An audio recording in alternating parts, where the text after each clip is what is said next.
אז שלומי. מה נשמע, ניר? בסדר, תיאום ציפיות. תיאום ציפיות. בוא נדבר על דחיינות ועצלנות, מה אתה אומר? יאללה, בוא נדחה את זה לפעם אחרת. בוא נדחה. אפשר לדחות את זה, לחשוב על נושא אחר. כן. אז וואלה, אתה יודע, הרבה אנשים נכנסים אליי לקליניקה, הרבה מתאמנים, ומתלוננים על זה שהם דחיינים. כאילו שזה איזושהי תכונת אופי מולדת, שאתה פשוט נולד איתה, ואתה הופך להיות אדם כזה. מה אתה אומר על הטענה הזאת? קודם כל אני אומר, מה שזה נראה לי מעניין, זה שאנשים באים ואומרים אני דחיין. זאת אומרת, אתה כבר יודע שיש להם ביקורת עצמית חזקה על עצמם. הם כבר מכים את עצמם על זה, וזה כבר אומר שמראש הם באים למה שהם דוחים בהרגשה שזה חייב לעשות, לא בא להם. הם מראש באים לזה בגישה, באנרגיות נמוכות ובביקורת עצמית. יש בזה עוד דבר. בן אדם שאומר על עצמו שהוא דחיין, הוא יודע מראש שכשעומדת בפניו משימה הוא כבר הולך לדחות אותה עוד לפני שהוא התחיל אותה. זאת אומרת, יש פה איזה אלמנט של מודעות. כי מילא, אתה יודע, בן אדם מגיע ואומר, תשמע, אני לא מצליח לעשות את המשימות שלי בזמן. אתה יושב וחושב איתו רגע מה הגורמים. אבל כשבן אדם בא ואומר לך, תשמע, אני דחיין, זאת אומרת שעוד לפני שהוא התחיל, הוא כבר יודע מה הולך לקרות. התסריט כבר כתוב מראש. אני אגיד לך, יורד, קיצור, מה שיורד לי, זה למעשה כשבן אדם בא ואומר שאני דחיין, הוא למעשה אימץ לו זהות. ואז זה אומר שזה מאוד עמוק.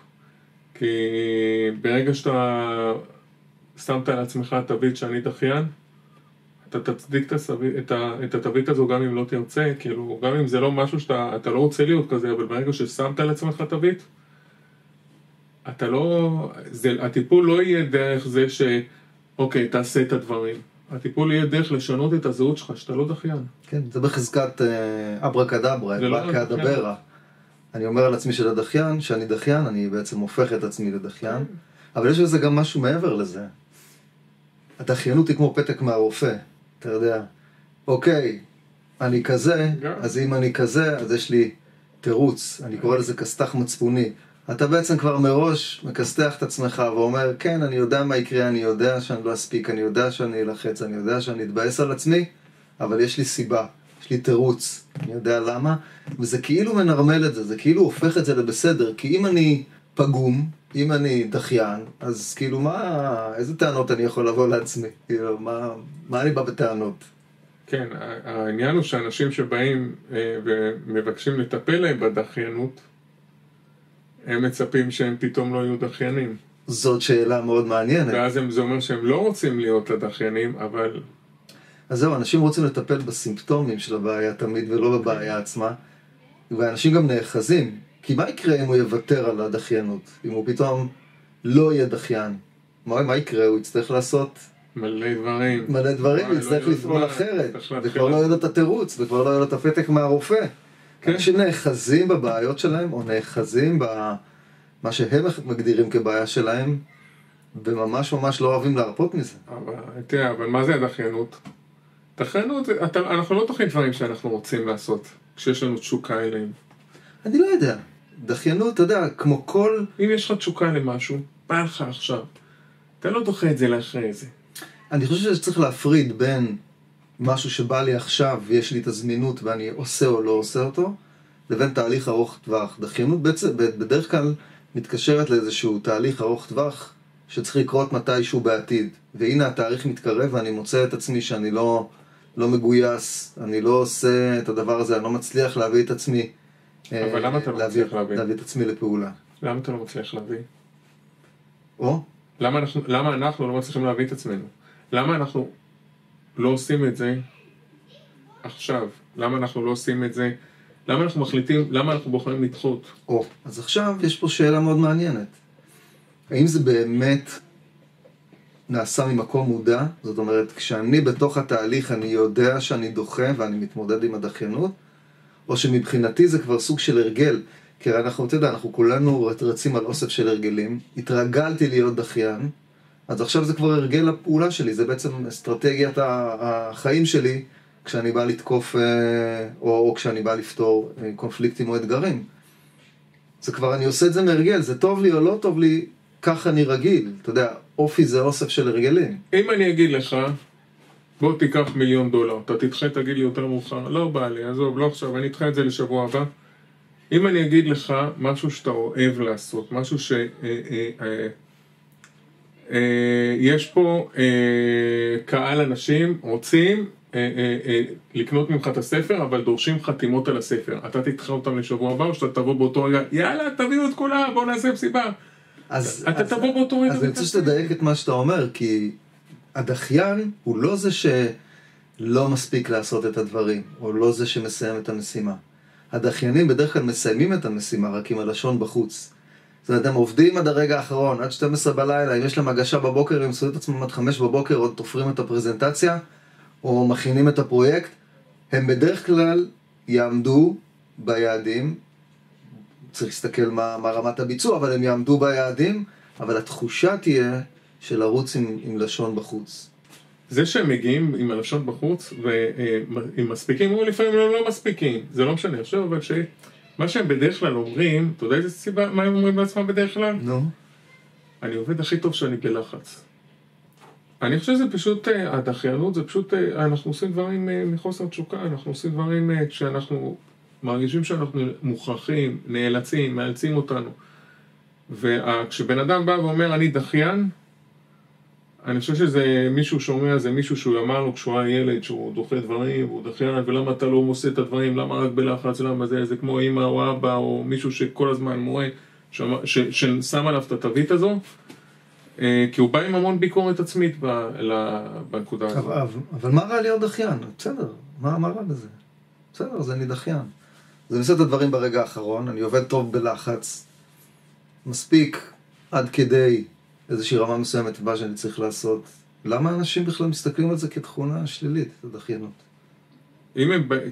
האמת שזה לא משנה, זה כאילו לשאול את זה לשאול בקליניקה את מי שבא עם הדבר הזה, למה זה מפריע לך? אבל אז מה שהבעיה עם זה, שאותו בן אדם רואה את עצמו, רואה מום בעצמו, יכול להיות שהמום הזה לא קיים בכלל, כן קיים, הבעיה עם זה שככה הוא מזהה את עצמו, שיש לו בעיה עם עצמו, זה הבעיה בעיניי. אני חושב שזה נובע משני דברים. אחד, התפיסה שלי את עצמי, אוקיי? והחוויה שאני נמצא בה כשאני בעצם דוחה דברים, הלחץ המטורף הזה, העבודה הקשה בסוף, ולדעת שיכולתי להתנהל אחרת ולעשות את זה אחרת, ולהגיע אפילו לתוצאה יותר טובה. ושנית, הפגיעה שיש במעגלים מסביב. כי אם אני דוחה דברים, הרבה פעמים גם אנשים מסביב נפגעים. יש פה עניין גם של תיאום ציפיות שלי עם הסביבה. הרבה פעמים אנשים דחיינים מוצאים שהם בעצם מפשלים מבחינת הסביבה שלהם, או לא עונים על הציפיות של האנשים סביבם. וזה לפעמים אחד הדברים אולי היותר קשים, כי עם עצמם הם כבר הסתדרו. שם במקום המצפוני הם כבר הסתדרו, דיברנו על פתק מהרופא, אבל יש פה פתאום איזושהי פגיעה במעגלים, ובאמת בצורה שבה מסתכלים עליי. אתה לא רציני. אתה משאיר דברים לרגע האחרון. אתה אחר כך לא מספיק. נוצר הרבה לחץ, נוצר הרבה בלגן. תמיד יש מהומה. הרבה פעמים בהתנהלויות בבית אנחנו מזהים את הסטרס המטורף הזה, ואת הלחץ שנוצר בנושא של דחיינות. אז מה עושים איתם? איך אתה מטפל בדבר כזה? איך אתה ניגש? אז אני מנסה להסביר להם שאין דבר כזה דחיינות. זה אולי נשמע הזוי, אבל בתפיסה שלי כמאמן, אין דבר כזה דחיינות. יש צורה שבה אנחנו פועלים בעולם הזה, והצורה שבה אנחנו פועלים מוכתבת מאיזשהו עולם פנימי. ואני חושב שנגעת בזה קודם, כי מי שיודע מה סדר העדיפויות שלו, מי שיודע מה חשוב לו וגם פועל על פי סדר העדיפויות שלו, ומי שיודע לנהל את עצמו בזמן, אנחנו קוראים לזה ניהול זמן, בצורה נכונה, לא מוצא את עצמו שהוא דוחה דברים. זאת אומרת, דחיינות קורית למי שא' לא מבין מה סדר העדיפויות שלו, או לא פועל לפיהם, או שלא מנהל את עצמו נכון בזמן. מה אתה אומר? כן, אני מסכים איתך. לא, אתה לא יכול להסכים את זה. לא, יש מלא, תראה, יש מלא, זה נקודה, תראה, אני מכיר את הבדיחה עם הרבי, גם אתה צודק. כן. כן, כולם צודקים. יש הרבה גישות להתמודד עם זה. צריך להתאים לבן אדם את הגישה שמתאימה לו. זה יכולה להיות גישה אחת. גישה אחרת שאני הייתי זה למה זה מפריע לך. כאילו, שאתה מבין שאם זה מפריע... מה מפריע שם לבן אדם? יכול להיות שזה אפילו לא קול שלו, אתה יודע, זה קול שמישהו אמר לו בזה, שזה לא באמת שייך לו, שהוא לא... הוא שמע מישהו ששם עליו את התווית וזה לא קשור אליו. זה לא שלו. ויכול להיות שזה בגלל שאותו בן אדם עובד באמת מהרגשה של כל הזמן הוא חייב לרצות אחרים, כל הזמן הוא חייב לעשות דברים. זה משהו שהוא צריך לבדוק את זה, מה הסיבה לזה שהוא מגדיר את עצמו דחיינות. יכול להיות שיש דחיינות, יכול להיות שאין דחיינות. יכול להיות שגם אפשר להגיד שאין דבר כזה דחיינות. אפשר להגיד. אפשר גם להגיד שיש, ושמה שאתה עושה זה לא דחיינות. זה מה שאתה עושה, אתה פשוט לא עושה דברים שטוב לך עכשיו, או שאתה יכול למצוא את ההנאה בזה, או לא לעשות אותם. יש מגוון מלא דרכים לגשת לנושא הזה.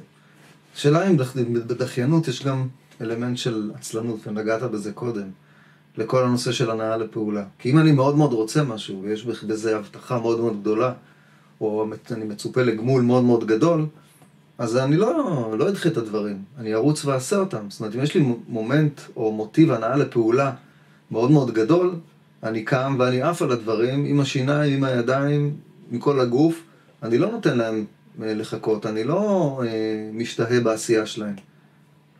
יש בזה אלמנט של עצלנות, אתה חושב? כן, יכול להיות חפיפה, אבל אני חושב שהעצלנות זה משהו אחר. מה ההבדל? יכול להיות בן אדם מלא אנרגיה, הוא מאוד פעיל, עושה כל היום, אבל דוחה את מה שהוא לא אוהב לעשות, מה שהוא לא רוצה. כל היום נושא, אני כרגע מוכר לי הנושא. אתה כל הזמן רץ, עושה דברים שאתה רוצה, ואת הדברים שאתה פחות אוהב, אתה יודע, זה כמו לאכול, יש אנשים שמשאירים את מה שהם לא אוהבים לסוף. איזה צד אתה אוכל את הקסטה? בדיוק, את הקסטה. בדיוק, ויש כאלה שמתחילים בקשה, וזה מעניין גם. כן. יש כאלה שקודם כל מסיימים את המטלות שהם חייבים, ואז מגיעים למקומות שהם אוהבים. יש כאלה שקודם כל עושים מה שהם אוהבים, ואחרי זה הולכים למקומות שהם... תבין, זה הנושא של דחיינות. ועצלנות, כמו שאני רואה את זה, זה חוסר אנרגיה. חוסר אנרגיה, זה יכולה להיות בחפיפה עם הדחיינות, שאין לבן אדם אנרגיה, הוא לא אוהב את מה שהוא עושה, קשה לו, זה יכול להיות קשיים, קודם כל זה יכול להיות גם דברים פיזיולוגיים, עצלנות, שיש סיבות פיזיולוגיות לעצלות הזו, שזה לא באמת עצלות, זה משהו שהוא בדיקות שאפשר לעלות עליהם חלק מהם עם בדיקות דם. שני הדברים, הממשק שאני רואה בין שני הדברים, בדחיינות לעצלנות, נופל על שני מישורים. יש את המישור הראשון של מי מנהל את הסיפור פה. האם אני מתנהל בתוך הסיטואציה, או שאם אני בוחר לנהל את הסיטואציה. זאת אומרת, יש לי עכשיו פרויקט, או יש לי איזו משימה, או אני רוצה לעשות משהו. האם אני על זה, לא במובן של הפעולות, אלא במובן שלוקח אחריות אישית מלאה על זה שהדברים יקרו, וער לצורה שבה אני מנהל את עצמי בסיטואציה. כי בדחיינות ובעצלנות, יש את האלמנט הפסיכולוגי של, טוב, נדחה את זה לאחר כך, נתעסק עם זה אחר כך. זאת אומרת, יש פה את האלמנט של לא רק לא לעשות או לא לפעול, גם לא להתעסק עם זה במובן של לנהל את זה. זאת אומרת, אני משאיר את זה במובן של הניהול ושל המודעות בתוך הסיטואציה, ודוחה את זה. והצד הדבר השני, זה הנושא של המוכנות להתמודד עם קושי, אוקיי? או עם משהו שאני לא רוצה לעשות. כל העניין שאני דוחה סיפוקים, או שאני עכשיו מוכן לעשות משהו שהוא לא נעים לי כדי לקבל תוצאה גדולה פי כמה בעתיד, המקום הזה, העובדה שאנשים נמנעים מבעצם להעמיד את עצמם באתגרים, נמנעים מלהעמיד את עצמם בקושי, או לא מוכנים להקריב בעצם איזושהי חוויה פחות טובה לטובת בעצם תמורות יותר טובות בעתיד. ובהקשר הזה, במקום האימוני, זה באמת שני דברים שאפשר לעבוד עליהם. וזה מתקשר גם לניהול זמן. כי אם אני מנהל את הזמן, אם אני על הסיטואציה, ואני כן מחליט שאני נוגע בדבר הזה בעוד 3 ימים, בשעה מסוימת, ואני יכול להניח לזה, אבל אני יודע בוודאות שאני אגיע לזה בעוד 3 ימים באותה שעה, זה אחרת לגמרי, מאשר אם אני מחליט לא להתעסק עם זה, ואז בעוד 3 ימים אולי אני אזכר, אולי לא, כן להתעסק בזה או לא להתעסק עם זה. אז הנושא של לנהל את עצמי זה בדיוק מה שמתקשר לנושא של ניהול זמן או לנהל את עצמי בזמן, וגם הנושא השני, זה ממש נקודה שאפשר לעבוד עליה. הנושא של דחיית סיפוקים. אגב, זה נוגע בכל תחומי החיים. נכון. זה נוגע באוכל, זה נוגע בשינה, זה נוגע בבילויים, זה נוגע בכל דבר אחר. בדרך כלל זה גם מתקשר. אנשים שיש להם, שמתקשים לדחות סיפוקים, הם אלה שיהיו הדחיינים. או קרוב לוודאי שהם יהיו דחיינים. כי זה, מבחינתי, בתפיסה שלי, זה איזשהו מה שנקרא אופי משלים, או תכונת אופי משלימה. אוקיי? כי אני רק רוצה לספק את היצר העכשווי שלי עכשיו, לעשות את מה שבא לי עכשיו. ומה שלא בא לי עכשיו, אני לא עושה. אני פשוט מזיז הצידה. ומכניס ומתעסק במה שבא לי לעשות עכשיו, ומה שעושה לי כיף ברגע הזה. ממש, אני רואה שאתה לא כל כך מסכים. כן, כי זה לא, אני מכיר את זה גם...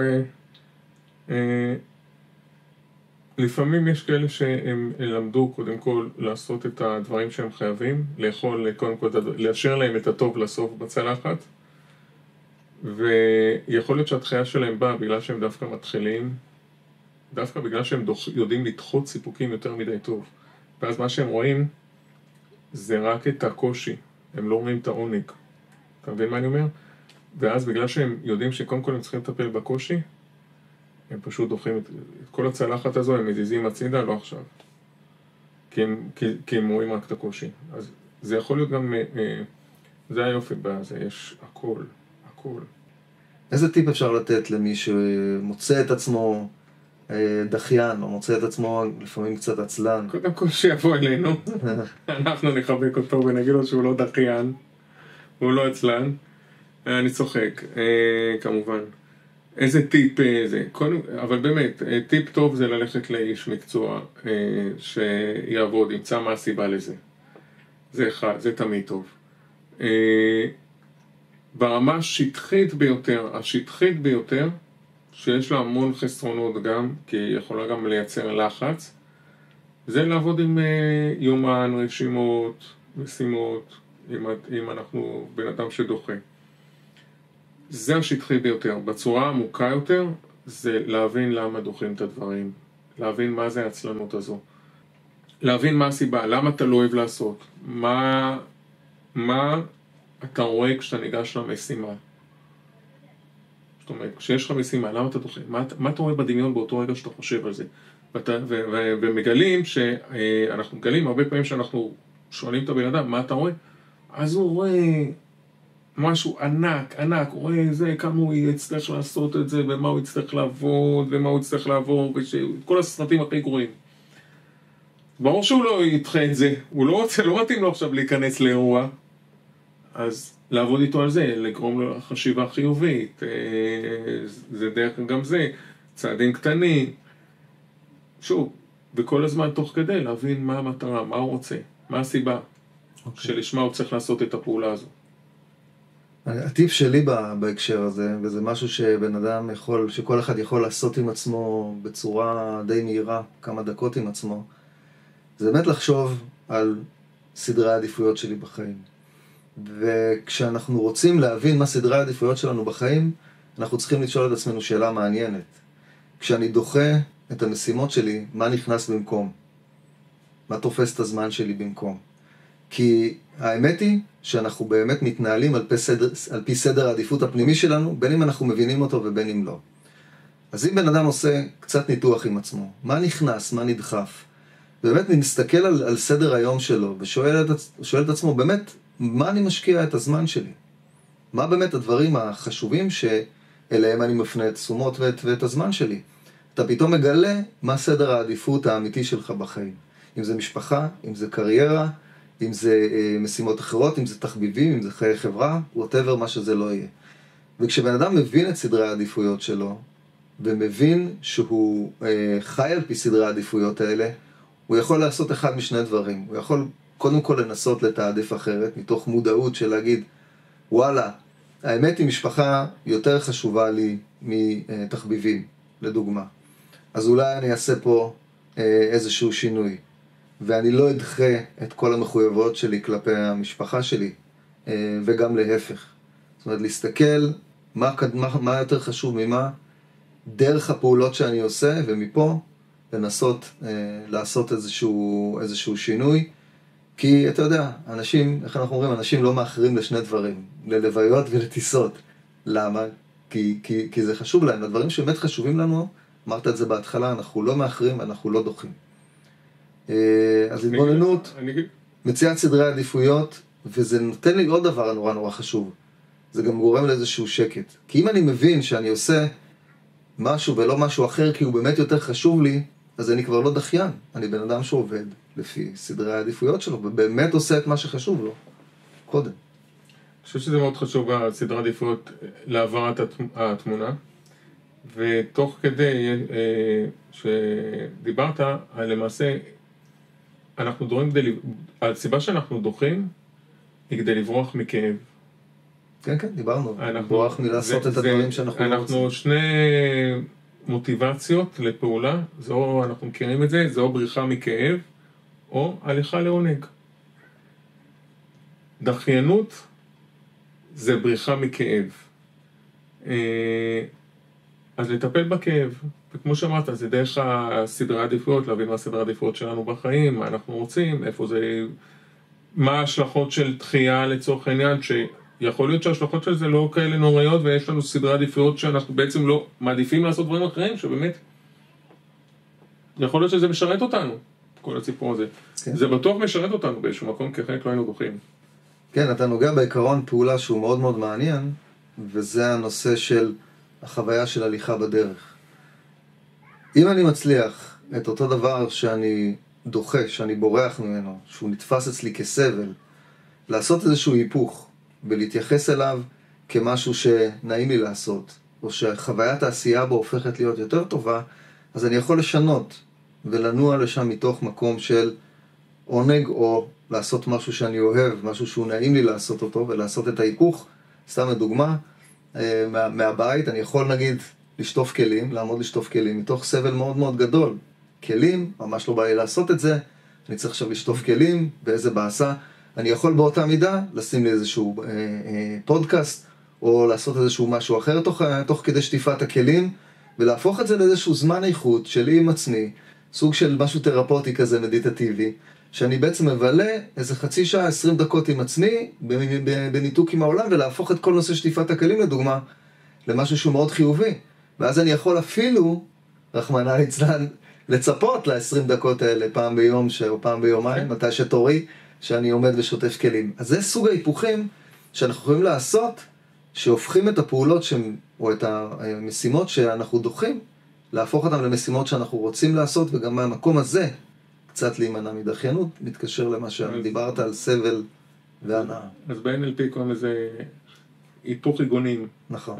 אתה מחליף את העוגנים שלך במשהו שגורם לך סבל, אתה שם במקומו עוגן של כאב. אז גם זה סוג של טיפ שאפשר בעזרתו קצת להימנע או להתגבר על נושא הדחיינות. אוקיי, שלומי, כרגיל היה כיף ומעניין לדבר. כיף גדול, תודה לך, תודה ששוב הזמנת אותי. שמח שלא דחינו את זה. כן, חיים מלאים הפתעות. אז יופי, וחבר'ה, stay tuned, אני מבטיח שיהיה מעניין גם בפעם הבאה. תמשיכו לעקוב אחרינו. להתראות. להתראות.